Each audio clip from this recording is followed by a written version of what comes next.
The dust from Amanda's taillights settled on my black morning dress as I stood on the shoulder of US Route 30. My only suitcase stood at my feet like a faithful dog. The sound of her engine faded into the hot midday air. All that remained was the rush of passing trucks and the bitter aftertaste of her final words. "We're keeping everything. You're on your own." I had buried George 7 days ago. 7 days of condolences and casseroles, during which Amanda played the grieving daughter while her husband, Kevin, sized up the value of our possessions with greedy little eyes. 7 days in which they picked apart the 44 years of my marriage like vultures over a carcass. The irony burned in my throat like cheap whiskey. Amanda thought she'd hit the jackpot, inherited a small fortune, as she believed. The house on Maple Avenue with the wraparound porch, the antique furniture George's mother had left, the savings account whose statements she had glimpsed but never read closely. She had no idea that everything, every single asset, had been quietly transferred months ago into irrevocable trusts, managed by my lawyer, Timothy Roth. George and I had been planning this for 2 years, ever since we'd seen Amanda and Kevin circling us like sharks, asking pointed questions about wills and life insurance policies at every visit. A truck roared past, its wake whipping my silver hair across my face. I pushed it back and picked up my suitcase. At 61, I was not the broken woman Amanda had expected. She had counted on my dependence, on my supposed helplessness. She had forgotten that I had raised her almost single-handedly while George worked double shifts at the factory. She had forgotten that I had managed our finances for decades, that I had finished my teaching degree in my 40s and worked until retirement to build our nest egg.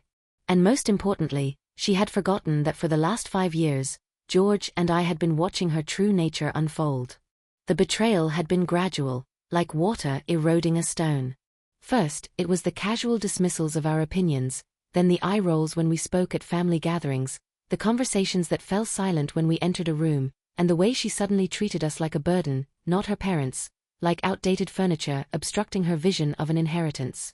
The final straw was a conversation we overheard 3 months before George's heart attack. Amanda was on the phone with Kevin, talking about how they would renovate our house as soon as we were out of the picture. They spoke of us as if we were already dead, debating whether to keep the mahogany dining set or sell it for something more modern. George had turned sheet white hearing those words. Out of the picture. His own daughter was already planning to erase them from the family history. That night, we called Timothy and set everything in motion. Now, standing on this lonely stretch of highway, I felt a cold satisfaction in my chest, as ominous as a winter frost. Amanda would learn the truth soon enough. When she tried to claim the house, she would find it belonged to the Roth Foundation, with specific instructions that could only be altered by its sole living trustee, me. When she tried to access the bank accounts, she would learn they had been emptied months ago and moved into investments she had no access to. And the life insurance policy she was counting on had been quietly donated in George's name to the local nationwide children's hospital, just as we had planned. A dusty pickup truck slowed and pulled onto the shoulder in front of me. The driver, a weathered man in his 70s, rolled down the window. "Need a ride, ma'am? It's not safe to be standing out here." I hesitated. Trust had become a foreign concept to me in recent years, eroded by the casual cruelty and calculated kindness of my own daughter. But necessity trumped caution. "That would be very kind," I said, walking to the passenger door. "Where are you headed?" he asked as I settled onto the worn seat. "To Columbus," I replied, having only just decided on my destination. I had distant relatives there. Stephanie, my late sister's daughter, who always sent Christmas cards and had sounded genuinely sincere with her condolences on the phone after the funeral. "Name's Brian," the driver said, pulling back onto the road. "Brian Fisher. You look like you've been through something." I studied his weathered profile, noting the kindness in his eyes, the way his hands rested easily on the steering wheel. "Carol," I said finally. "Carol Bell. And yes, I suppose I have." Brian nodded, not pressing for details, and we drove for several miles in comfortable silence. The landscape rolled past. Endless fields, small towns that looked like they were barely hanging on. It reminded me of my own situation, though I suspected I was more resilient than these dying towns. "My daughter just dropped me off back there," I found myself saying suddenly. She seems to think that now that my husband is gone, she's inherited everything. Brian's jaw tightened slightly. Youth of today, he muttered. No respect, no gratitude. He glanced at me. You don't look like the type to be pushed around for long. Something in his tone made me look at him more closely. You sound like you're speaking from experience. My son and his wife have been trying to put me in an assisted living facility for a year, he said bitterly. Telling everyone I'm confused, that I can't look after myself anymore. Truth is, they want to sell my farm and use the money for their kids' college tuition. I felt a sense of kinship, a connection. And what are you going to do about it? Brian's smile was sharp as a blade. Already did. Sold the farm last month to my neighbor's family, people who will actually care for the land. Put the money in a trust that goes to charity when I pass. My son doesn't know a thing about it yet. The satisfaction in his voice found a dark, pleased echo in my own chest. How did that feel? I asked. Like justice, he said simply. After that, we drove on in a silent pact of understanding. We were two people who had discovered that the family ties they had nurtured for decades were actually shackles, meant to hold them in place so others could profit from their captivity. As we neared the outskirts of Columbus, Brian spoke again. You got a plan, Carol? I thought of Stephanie's gentle voice on the phone, her offer to help if I ever needed anything. I thought of Amanda, who was likely at that very moment trying to figure out why the bank was demanding a power of attorney she didn't have. I thought of the small apartment I had quietly rented in the city center 2 months ago, using a separate bank account Amanda never knew existed. I'm going to build a new life, I said, and the words felt like a promise to myself. This time, entirely on my own terms. Brian nodded in approval. Good for you. Sometimes family isn't blood. Sometimes it's the person who actually gives a damn whether you live or die. When we arrived in Columbus, I felt something shift inside me, a hardening, a crystallization of resolve. Amanda had made a critical miscalculation. She had assumed that love and dependence were the same thing, that George's death would leave me desperate and grateful for any scrap of affection she threw my way. She was about to learn the difference between a mother's unconditional love and a woman's conditional tolerance. I had Brian drop me off at a small diner in the city center, from where I planned to call Stephanie and begin the next chapter of my life. As I watched his pickup disappear into traffic, I realized Amanda had unwittingly given me the greatest gift of all, the complete freedom from the obligation to pretend I didn't see who she really was. My phone buzzed with a message. Amanda, Mom, there seems to be a problem with the papers for the house. Call me. I read it twice, then deleted it without responding. The transformation had begun. The diner smelled of frying grease and desperation, its cracked vinyl booths filled with truck drivers and shift workers grabbing coffee before facing another day. I sat in a corner booth, my black dress drawing curious glances from the other patrons. A widow, alone in a diner. I probably looked like a cautionary tale of familial neglect. If only they knew the truth. The waitress, a tired-looking woman in her 40s with bleached blonde hair and kind eyes, came over with a coffee pot. Rough day, honey? Rough week, I replied, accepting the coffee gratefully. But it's about to get better. She nodded with the understanding of someone who had seen a lot of life's casualties in this diner. Food helps. And a plan. I smiled at her unexpected wisdom. I have both. As she walked away, I took out my phone and found Stephanie's number. My niece had been George's favorite, a nurse with her mother's gentle manner and her father's backbone. When my sister had passed 5 years ago, Stephanie had stayed in touch, always calling on holidays, sending pictures of her twin girls, and never asking for anything. The phone rang 3 times before her warm voice picked up. Aunt Carol? How are you holding up? Better than expected, I said, and I meant it. Stephanie, I know this is sudden, but I'm in Columbus. I was wondering if we could meet. A pause. Of course. Are you visiting someone? I thought Amanda said you were going to stay with them for a while. The assumption stung, but not as much as it would have a week ago. Plans changed. I'm downtown at Molly's Diner on High Street. Can you maybe? I'll be there in 20 minutes, she said, without hesitation. Order the pie. Just trust me. After I hung up, I allowed myself a moment of genuine warmth. This was what family was supposed to feel like. Instant acceptance, no strings attached, no calculations of what someone might gain from associating with me. My phone buzzed again. Another message from Amanda. Mom, I need you to call the bank. There's some kind of mistake with the accounts. They say they need authorization from a foundation.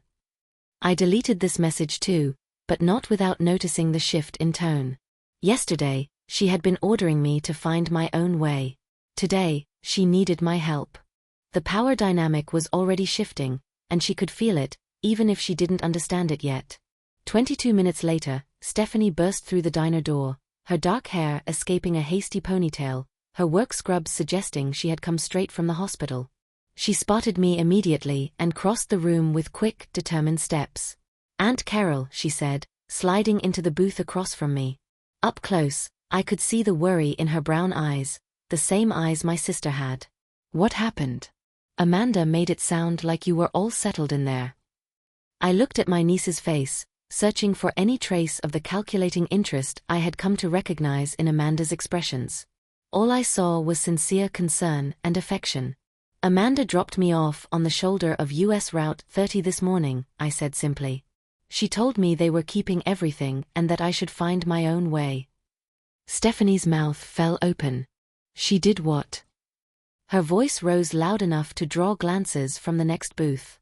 She lowered it to an intense whisper. She left you on the side of the road, a week after Uncle George's funeral? She thinks she's inherited everything, I continued, calmly sipping my coffee. The house, the savings, all of it. She was planning to push me out completely. But Uncle George must have provided for you. Oh, he did, I said, meeting her eyes steadily. More than Amanda can possibly imagine.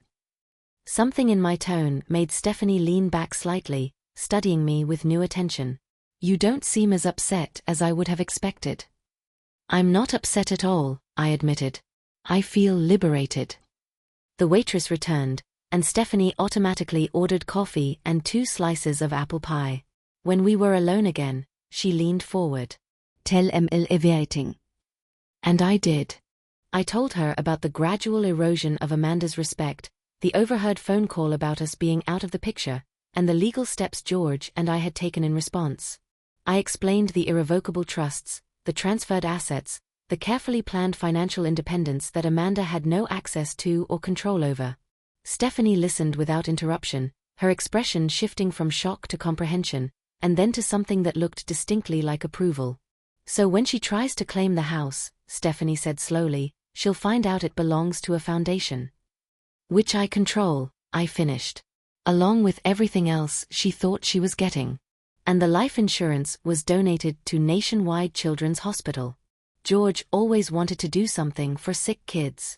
We just never told Amanda about that particular wish. Stephanie was silent for a long moment, processing the implications. When she spoke, there was a note of awe in her voice. You and Uncle George were planning this for how long? 2 years. Ever since we realized what kind of people our daughter and son-in-law had become. The pie arrived, golden brown and fragrant, but neither of us touched it at first. Stephanie seemed to be wrestling with something. Amanda called me yesterday, she said finally. She asked if I thought you would try to cause problems with the inheritance. She wanted to know if I'd help talk some sense into you if you were difficult about accepting your new situation. The words hit like physical blows, but I kept my expression neutral. What did you tell her? I told her that if anyone deserved to live comfortably after 40+ years of marriage and raising her ungrateful ass, it was you. Stephanie's language was sharper than I'd ever heard from her, but her loyalty warmed me more than the coffee. She didn't like that answer. My phone buzzed a 3rd time. Amanda again. Mom, this is serious. The lawyer says everything is in some foundation and I can't access anything without your signature. Call me now. I showed Stephanie the message, which she read with growing amazement. She's panicking, Stephanie noted. She should be. I finally took a bite of the pie. It was delicious, tart and sweet in perfect balance. She made a fundamental error in judgment. She assumed that because I love her unconditionally, I would accept her unconditional disrespect. So what happens now? I considered the question, savoring another bite of pie. Now, I build my life exactly the way I want it, with people who actually value my presence. The foundation provides me with a comfortable income. I have an apartment downtown that I rented 2 months ago in preparation for this moment.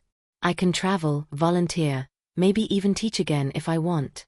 And Amanda. Amanda will learn what it feels like to have her security ripped away without warning. I met Stefanis Gase. Stephanie nodded slowly. You know she's going to try to manipulate you. She'll probably show up with tears and apologies, claiming she was overcome with grief. I'm sure she will. I took out my phone and switched it off completely, but I'm no longer available for her emotional manipulations. We ate our pie in comfortable silence for a few minutes. Then Stephanie spoke again. I have a spare room, you know. If you need a place to stay while you get settled. The twins would love to get to know their great-aunt properly. The offer moved me more than I'd expected. That's very kind, but I don't want to be an imposition. It wouldn't be an imposition. It would be family, Stephanie said, her voice firm. The kind of family that shows up when someone needs help, not the kind that leaves people on the side of the road. I reached across the table and squeezed her hand. I'd like that very much. As we were getting ready to leave, Stephanie took out her own phone and showed me something that made my blood run cold. Amanda posted this on social media an hour ago. The post showed a photo of Amanda, looking suitably pensive, standing in front of my house, the house she thought was hers. The caption read, "Still processing the loss of Dad and now having to deal with Mom's worrying behavior. Sometimes grief makes people act irrationally. Praying she comes to her senses before she does something she'll regret. #family challenges, #grief is hard, #prayers needed." The comments below were filled with sympathy for Amanda's difficult situation and concern for my mental state. She was already crafting a narrative that painted me as an unstable widow having a breakdown, preemptively discrediting anything I might say about her actions.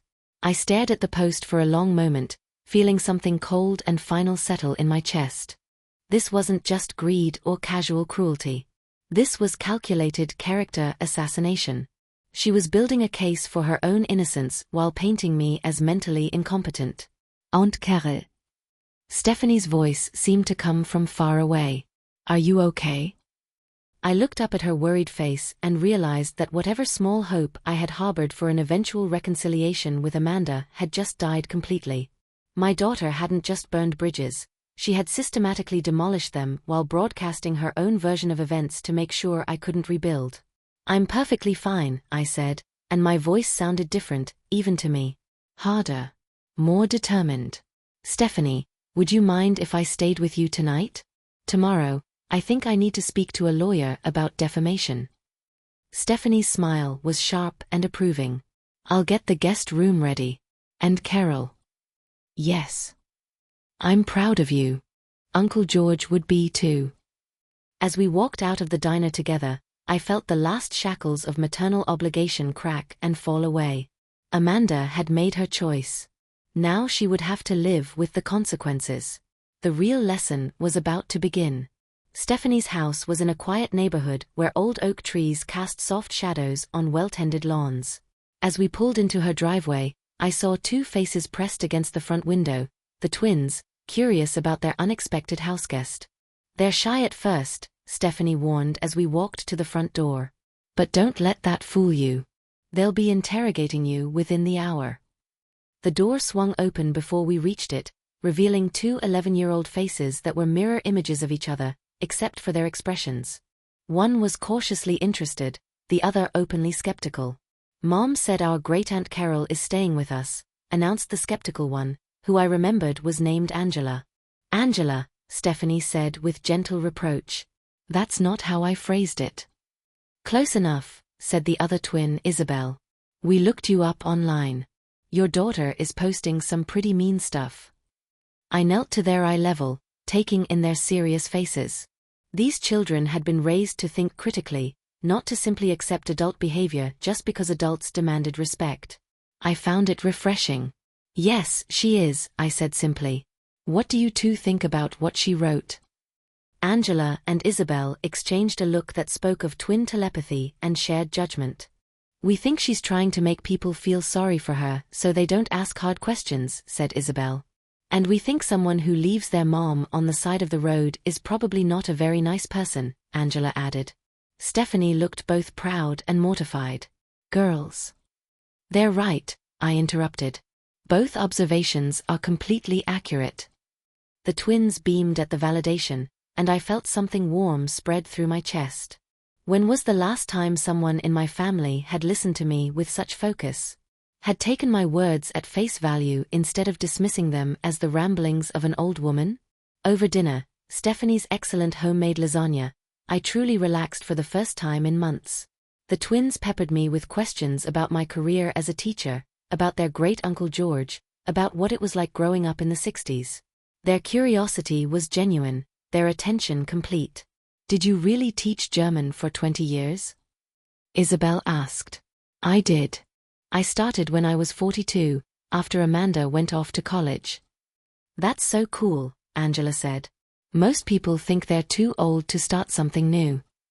The comment hit me with unexpected force.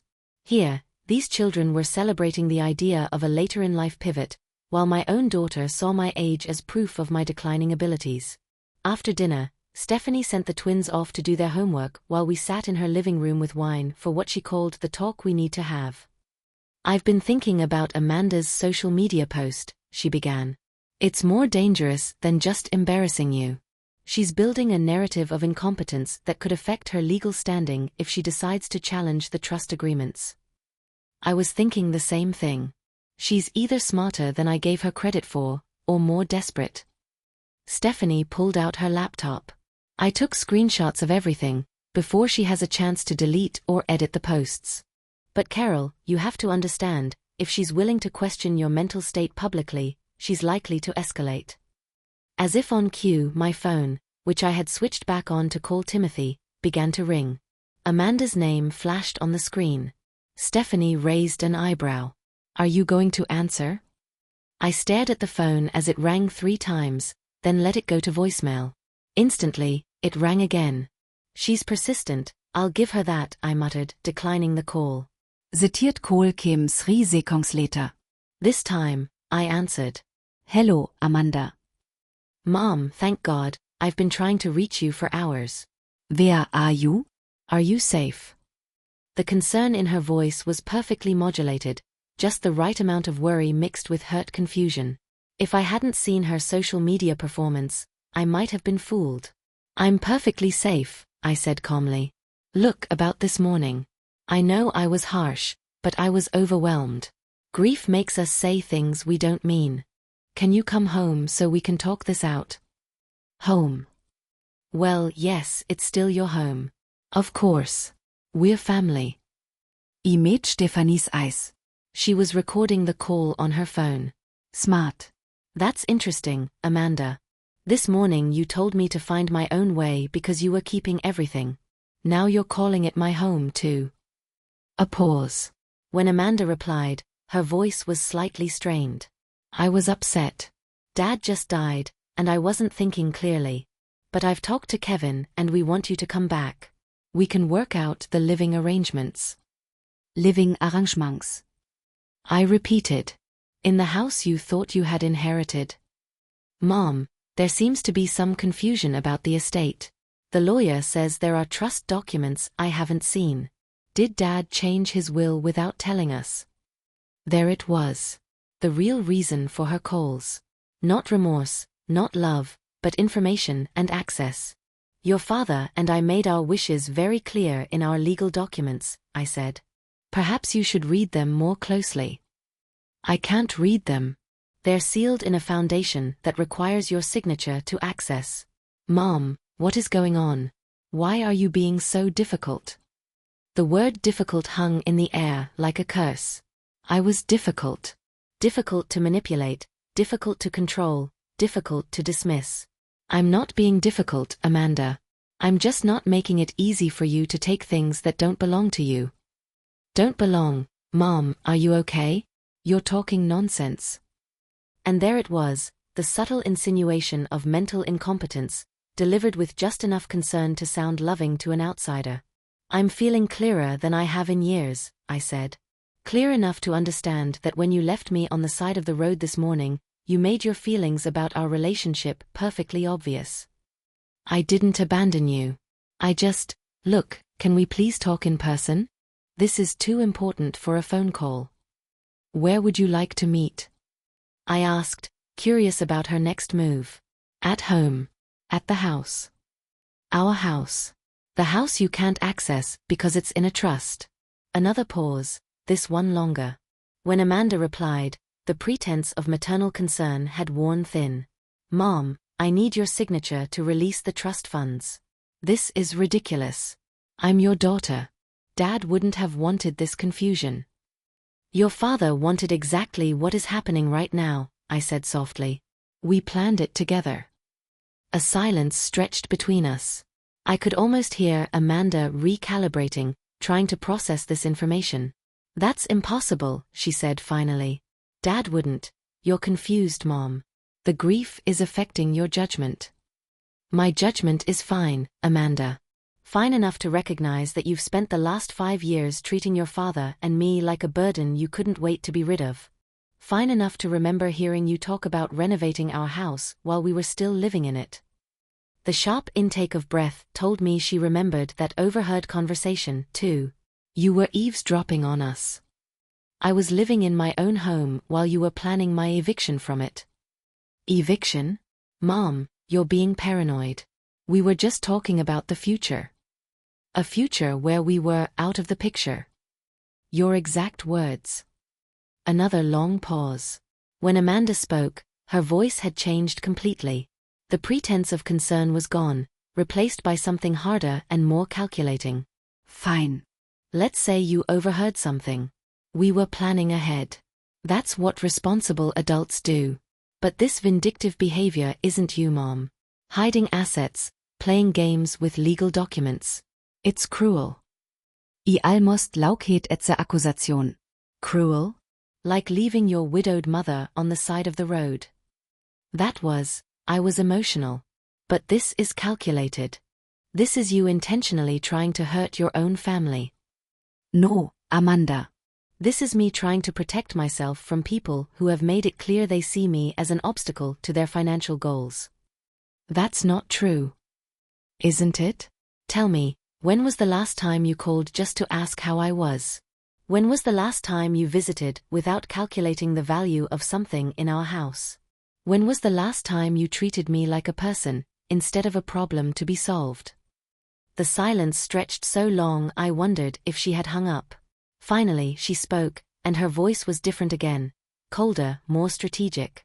Mom, I think you need help. Professional help. This conversation proves you aren't thinking clearly. Maybe we should discuss having you evaluated. I hung up. Stephanie was staring at me, a mixture of admiration and concern on her face. She threatened you with a competency evaluation. She did. I felt strangely calm. That means she's moving to phase 2. If she can't manipulate me emotionally, she'll try to have me declared mentally unfit. Can she do that? She can try. But it's not as easy as people think. Especially when the person has demonstrated clear planning and foresight. I smiled grimly. Timothy Roth has been my lawyer for years. He has extensive documentation of my mental clarity, including recent video depositions George and I made explaining our decisions. Stephanie looked relieved. So you're legally protected? Yes. But Amanda's not done. She'll escalate, and it's going to get ugly.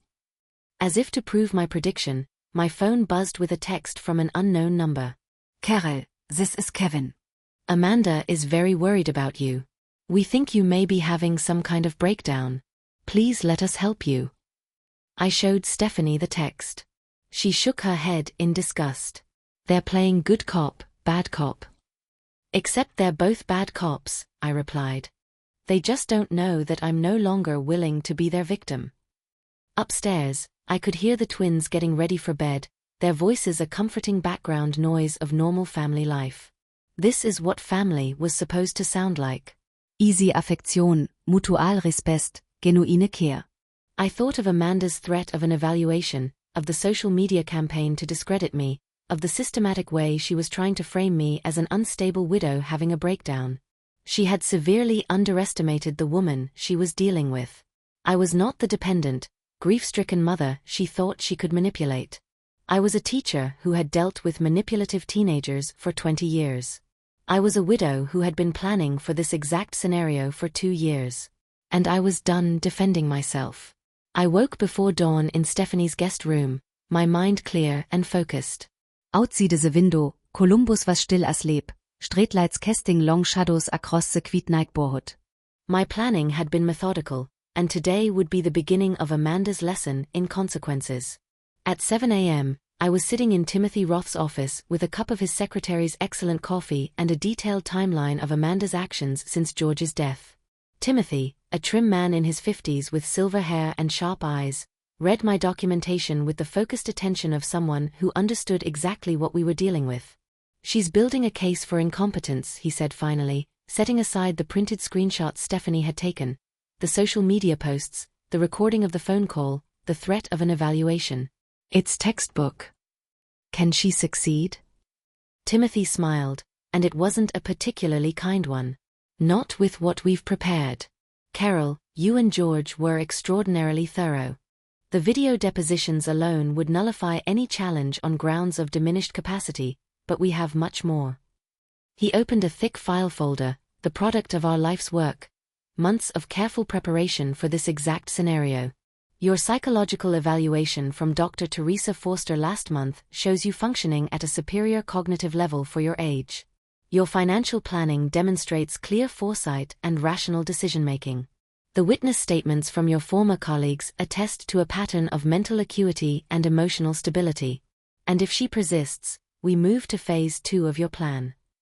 Timothy pulled out another set of documents. "The cease and desist order regarding her slanderous statements is already drafted for filing. If she continues the social media campaign, we can pursue legal action for damages to your reputation." I felt a cold satisfaction in my chest. What about the house? "She can't touch it. Period. The foundation documents are ironclad. She could hire lawyers to challenge them, but it would cost her more money than she has, and she would lose. The foundation was legally established with clear documentation of your mental capacity at the time. And she still doesn't know about the other properties." Timothy's smile widened. "She has no idea. The rental properties in Cleveland, the cabin in the Hocking Hills, the investment portfolio, all invisible to her because they were never held directly in your or George's name. She was planning to inherit assets that haven't belonged to you for over a year."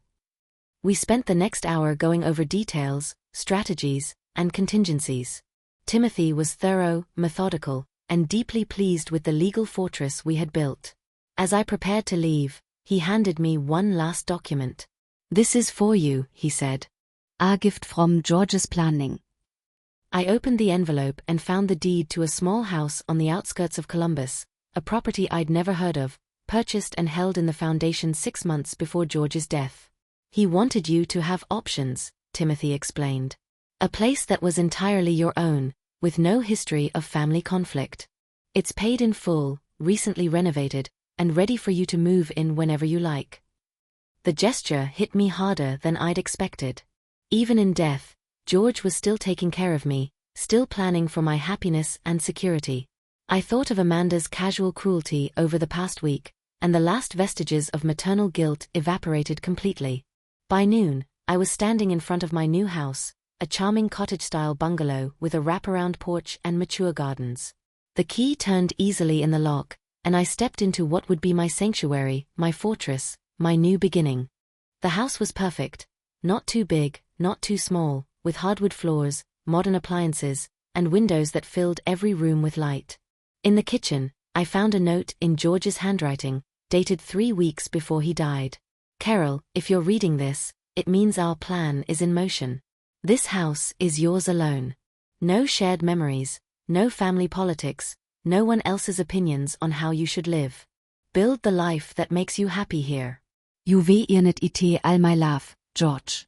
I sat at the kitchen table and cried for the first time since his funeral. Not from grief, but from gratitude for a man who had loved me enough to secure my freedom even after he was gone. My phone rang as I was exploring the master bedroom. Stephanie's Name on the screen. How did the meeting go? She asked. Better than I could have hoped. Stephanie. George bought me a house. A beautiful house Amanda knows nothing about. He what? Carol, that's wonderful. Where? I gave her the address and invited her to come see it. While I waited for her to arrive, I called the utility companies to transfer the services into my name. It felt symbolic. Every switch I flipped, every light that came on, every decision I made about my space was mine alone. Stephanie arrived with the twins in tow, all three armed with cleaning supplies and lunch from a local deli.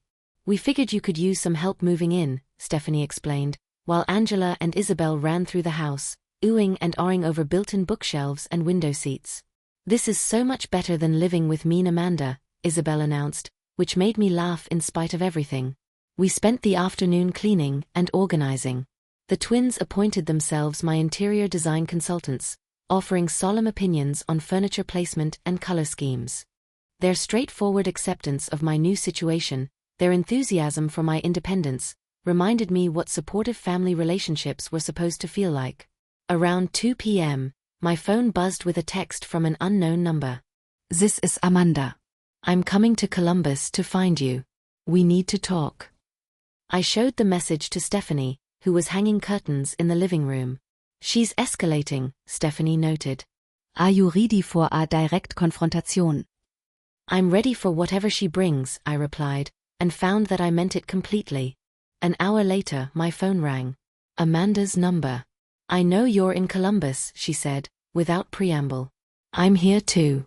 Tell Emil where you are. Why would I do that? Because I'm your daughter, and we need to sort this out before it gets completely out of control. It's already out of control, Amanda. You made sure of that when you left me on the side of a highway. Stop saying I abandoned you. I just wanted to make a point about, never mind. Where are you? I'll come pick you up and we can talk somewhere. I'm not going anywhere with you. Fine. Then tell me where you are and I'll come to you. I considered it. Meeting Amanda on my territory, in my house that she knew nothing about, would send a powerful message about how much control she really had in this situation. I'm at 23 Oakwood Drive, I said finally. A pause. What's at that address? My home. Your home? That's impossible. You don't have a mom. Whose house are you in? Mine, I repeated calmly, and hung up. Minutes later, a car pulled into my driveway. Through the front window, I saw Amanda and Kevin get out, both of them looking confused and increasingly angry.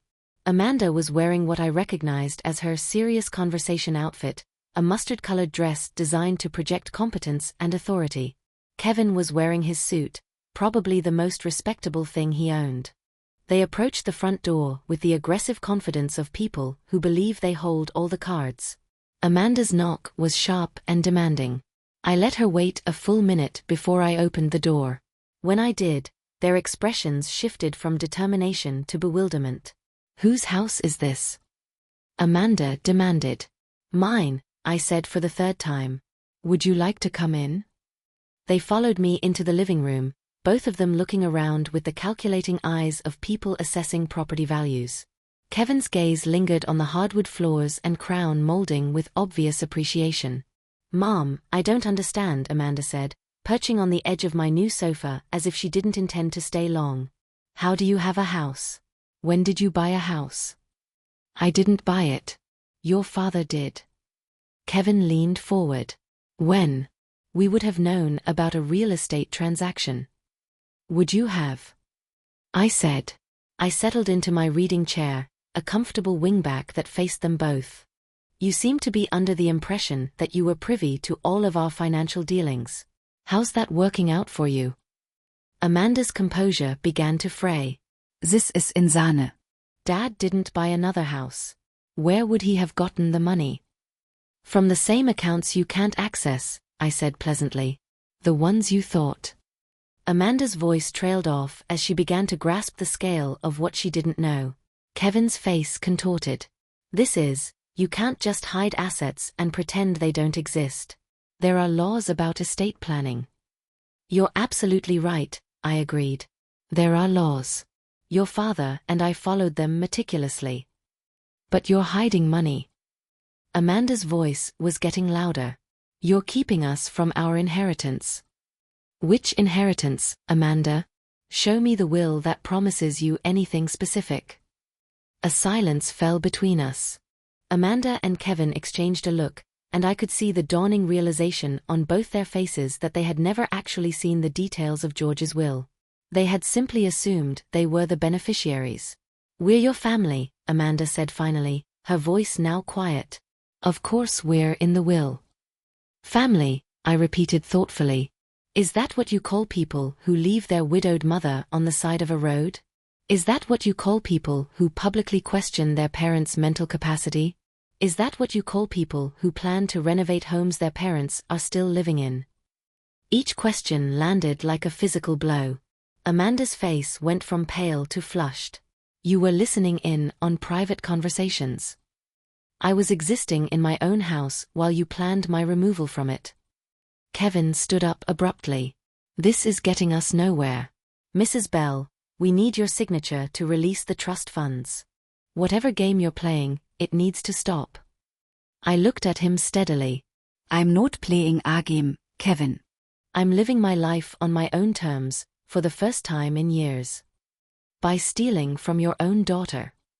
The accusation hung in the air between us. I felt something cold and final settle in my chest. Get out, I said quietly. Mom, Amanda began. Get out of my house. Both of you. Kevin's face twisted with rage. You can't kick us out. We're trying to help you. Help me. I stood up, and something in my voice made them both take a step back. You came here to intimidate me into signing away my security. You came here to continue the manipulation and emotional blackmail that has defined our relationship for years. That is not help. Amanda's eyes filled with tears. Whether they were real or calculated, I didn't care. Mom, please, we can fix this. We can find a solution that works for everyone. I walked to the front door and opened it. The solution that works for me is the one that's already in place. You have 30 seconds to leave before I call the police and have you removed for trespassing. They left, Amanda crying and Kevin muttering threats about lawyers and legal challenges. I watched them drive away. Then I closed the door and locked it. The house felt different now. Not just mine, but defended. Protected. For the first time in years, I was exactly where I belonged. 3 months later, I stood in my garden at dawn, coffee steaming in my hands, watching the sunrise turn my flowers to gold. The roses George had planted without my knowledge were blooming profusely, as if they understood they were finally free to thrive without the toxic atmosphere that had poisoned our old home. My phone lay silent on the kitchen counter. I had changed my number 6 weeks ago, after Amanda's campaign of manipulation escalated to 20 calls a day, alternating between tearful pleas and legal threats. Timothy had it all for our file, but I no longer needed to hear her voice to know exactly what she was going through. The house on Maple Avenue had been sold to a young family with 3 children. I had watched from Timothy's office as the realtor handed over the keys. There was no sign of Amanda or Kevin. The proceeds from the sale had gone directly into my foundation, along with the insurance settlement and the liquidation of assets they never knew existed. They had received exactly what they had planned to give me. Nothing. Stephanie's car pulled into my driveway as I was deadheading the marigolds. The twins jumped out first, followed by their mother carrying what looked like celebratory supplies. We brought mimosas, Angela announced, holding up a bottle of orange juice, while Isabel produced a bottle of champagne from a grocery bag. And the newspaper, Stephanie added with a grin that told me everything I needed to know. We gathered around my kitchen table as Stephanie spread out a section of the paper. There, in the legal notices section, was a small announcement that filled my heart with a dark satisfaction. Notice of foreclosure, 124 Maple Avenue, property of Kevin and Amanda Miller, to be sold at public auction due to non-payment of mortgage obligations. Their house, Isabel stated with the brutal honesty of 11-year-old logic. They're losing their house. Karma, Angela added solemnly. Mrs. Davis taught us about that in social studies. Stephanie popped the champagne cork with a theatrical flourish. To consequences, she said, raising her glass. To consequences, I echoed, and the mimosa tasted like justice. The twins peppered me with questions about my new life as we sipped our celebratory drinks. I told them about my volunteer work at the literacy center, the writing class I was teaching at the community college, the book club that met in my living room every Thursday night. Are you happy, Aunt Carol? Isabel asked, with the directness that made her my favorite interrogator. I thought about the question seriously. Was I happy? I was certainly at peace. I was financially secure, emotionally independent, and surrounded by people who valued my presence. I was building a life based on my choices, not on the expectations of others. Yes, I said finally. I'm very happy. Even without Amanda? Angela presset. Especially without Amanda, I replied, and found I meant it completely. After Stephanie and the twins left for soccer practice, I spent the afternoon in my study grading papers from my community college students. At 61, I had discovered the joy of teaching adults who genuinely wanted to learn, who saw education as a privilege, not an obligation. Around 2 p.m., my doorbell rang. Through the peephole, I saw a woman I didn't recognize. She was well-dressed, professional-looking, with kind eyes and graying hair. Mrs. Bell, she said, when I opened the door. My name is Francine Kramer. I'm a social worker. I'm wondering if we could talk. My blood ran cold. About what? Your daughter filed a report expressing concern for your welfare. She requested a wellness check. I stepped back to let her in, my mind racing. So this was Amanda's latest strategy. If she couldn't manipulate me directly, she would try to use the system against me. Francine looked around my immaculate living room, taking in the fresh flowers, the organized bookshelves, the evidence of an actively lived life. Her expression grew increasingly puzzled. Mrs. Bell, I have to say, this isn't what I was expecting based on the report we received. What exactly did my daughter tell you? Francine consulted her notes. She expressed concerns that you were living in isolation, possibly not eating properly, not maintaining your home, and showing signs of dementia or depression. She suggested you might be vulnerable to exploitation. I almost laukhet. The irony was breathtaking. As you can see, I said, gesturing around my home, I'm maintaining my home just fine. Would you like some coffee? I baked cookies this morning for my book club. For the next hour, Francine conducted what was essentially an informal mental status exam disguised as a friendly chat. We discussed current events, my daily routine, my finances, my social connections. I showed her my teaching materials, my class schedule, the letters from my students. Mrs. Bell, she said finally, I have to ask directly. Do you feel you are in any danger? Are you being pressured or threatened by anyone? The only pressure I've experienced lately has been from my daughter and her husband, who seem to believe I should sign over control of my assets to them. Francine's expression shifted. Can you elaborate? And I did. I told her about being left on the side of the road, about Amanda's social media campaign, about the threats of a competency evaluation. I showed her the documentation Timothy had helped me compile, the recordings Stephanie had made, the timeline of Amanda's escalating manipulation. Francine listened with growing concern and obvious professional anger. Mrs. Bell, what your daughter is doing is called elder abuse, financial exploitation combined with emotional manipulation and social isolation tactics. I know, I said dryly. That's why I took steps to protect myself. Have you considered filing for a restraining order? I thought about it. Did I want the protection of the legal system from my own daughter? The thought should have saddened me, but instead, it felt like the closing of a necessary circle. Yes, I said. I think that's exactly what I'd like to do. Francine left with Amanda's contact information and a promise to file her own report for harassment of a vulnerable adult. Within an hour, Timothy was at my kitchen table with the papers for the restraining order. This will prevent her from contacting you directly or through a third party, he explained. It will also bar her from coming to your home or place of work. What happens if she violates it? Arrest, jail time, a criminal record that would make her professional situation even more difficult than it already is. I signed the papers with a steady hand. Each signature felt like closing a door that had been left open for too long. That evening, I called Stephanie to tell her about the day's events. A social worker, she said in disbelief. Amanda really doesn't know when to quit, does she? Apparently not. But it backfired, spectacularly. Now there's an official record of her harassment, and I have legal protection. How do you feel about it? The restraining order, I mean. I thought about the question. How did I feel about legally barring my own daughter from contacting me? Relieved, I said finally. For the first time in years, I don't have to brace myself every time the phone rings. 2 weeks later, I received a certified letter from Amanda's court-appointed lawyer. She was challenging the trust agreements and petitioning for a formal competency evaluation. Timothy had been expecting it. It was Amanda's last, desperate move.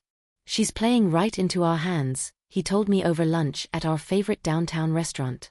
Challenging the trust will require her to prove financial exploitation or diminished capacity. We have overwhelming evidence that neither was the case. And the evaluation? We already had you evaluated by the top geriatric psychiatrist in the state. Dr. Forster's report is stellar. If Amanda forces a court-ordered evaluation, it will only confirm what we already know. What happens to Amanda when this all fails? Timothy's smile was sharp. Well, she'll owe significant legal fees she can't afford. Her harassment will be part of the official court record. And if the judge deems her actions to be malicious, which is likely, she could face sanctions. I thought of Amanda in her foreclosed house, probably selling furniture to pay her lawyer, still believing she could bully or manipulate her way into my assets. Good, I said, and I meant it. The court hearing was set for a crisp October day. I arrived with Timothy in my best navy blue suit, carrying a leather briefcase full of evidence of my sanity, my meticulous planning, and Amanda's systematic abuse. Amanda sat on the other side of the courtroom with a lawyer who looked like he'd rather be anywhere else. She was thinner than I remembered, her clothes expensive but somehow desperate looking. Kevin was not with her. I'd heard through Stephanie's network that they were separating, presumably under the financial strain. The hearing was brief and decisive. Dr. Forster testified to my cognitive abilities. Timothy presented our documentation. The judge reviewed the 2 years of careful legal planning and contrasted it with Amanda's recent, frantic actions. Mrs. Bell, the judge said finally, it is clear that you have demonstrated extraordinary foresight and mental acuity in your estate planning. The trust agreements are legally sound and were established with proper legal counsel and medical documentation. He turned to Amanda's lawyer. As for the challenge on grounds of diminished capacity, I find no evidence whatsoever of such. In fact, Mrs. Bell appears to have admirably protected herself from what can only be described as attempted financial exploitation. Amanda's face crumpled as the judge dismissed her case and ordered her to pay all court costs. I felt nothing but a cold satisfaction. Outside the courthouse, Amanda approached me one last time. Her eyes were red from crying, her composure finally, completely broken. "Mom," she said, her voice barely a whisper. "Please. I'm sorry. I made mistakes.